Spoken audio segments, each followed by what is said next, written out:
Madam అసలు ఈ సంతానలేమి అనేది ఉంది, ఓకే, కన్ఫర్మ్ అయిపోయింది. సో వాళ్ళకి అసలు ఎలాంటి ట్రీట్మెంట్స్ ఉన్నాయి, ఎలాంటి టెస్ట్కి వాళ్ళు వెళ్ళాలి, దాని గురించి చెప్పండి మేడం. ఒక కపుల్ ఫస్ట్ మా దగ్గర కన్సల్టేషన్కి వచ్చినప్పుడు అండి, ఫస్ట్ థింగ్ ఏంటంటే భార్యాభర్తలు కలిసి రావాలి. ఎప్పుడు ఒకరు అనేది రాకూడదు. ఫస్ట్ కన్సల్టేషన్ ఎప్పుడు కపుల్ వస్తేనే మనము కంప్లీట్ ఇవాల్యుయేషన్ చేయగలుగుతాము.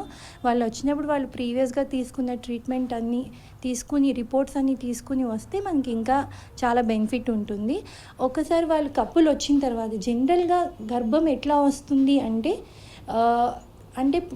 ప్రతి మహిళకి రెగ్యులర్ పీరియడ్స్ ఉన్న వాళ్ళకి జనరల్గా అండము 14వ రోజు అట్లా రిలీజ్ అవుతుంది. ఆ టైంలో వాళ్ళు ట్రై చేస్తే స్పర్మ్ క్వాలిటీ అన్నీ బాగుండి ట్యూబ్స్ అన్నీ ఓపెన్ ఉంటే వాళ్ళకి ప్రెగ్నెన్సీ వచ్చే ఛాన్స్ ఉంటుంది. వీటిలో ఏ ప్రాబ్లం ఉన్నా ప్రెగ్నెన్సీ రావడానికి ఇబ్బంది కలగచ్చు.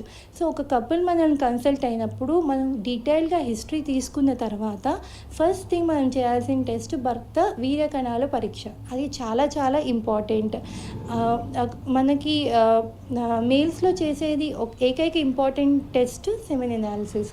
So detail semen analysis first చాలా ఇంపార్టెంట్ అండి. దాని తర్వాత ఫిమేల్కి ఒక స్కానింగ్ చేసి వాళ్ళకి అండాశయాలు ఎలా ఉన్నాయి, యుట్రస్ ఎలా ఉంది, గర్భాశయం ఎట్లా ఉంది అనేది మనం చూస్తాము. దాంతోపాటు ట్యూబ్స్, గర్భసంచి పక్కన ఫెలోపియన్ ట్యూబ్స్ అని 2 స్ట్రక్చర్స్ ఉంటాయి. అవి ఓపెన్ ఉంటేనే మనకి ప్రెగ్నెన్సీ వస్తుంది. సో ఆ ట్యూబ్స్ ఓపెన్ ఉన్నాయా లేవా, and other hormones, thyroid, routine hormones అవన్నీ ఎలా ఉన్నాయి అనేది మనం ఫస్ట్ బేసిక్ ఫస్ట్ కన్సల్టేషన్లో ఇవన్నీ చూసుకుంటాం. వీటిలో ఏమైనా ప్రాబ్లం ఉంటే దాన్ని బట్టి వాళ్ళకి తగిన చికిత్స ఇవ్వడానికి ప్రయత్నిస్తాము. అంటే అన్నీ నార్మల్ ఉన్నాయనుకోండి, చిన్న చిన్న ట్రీట్మెంట్స్తోనే వాళ్ళకి ప్రెగ్నెన్సీ వచ్చే ఛాన్సెస్ ఉంటాయి.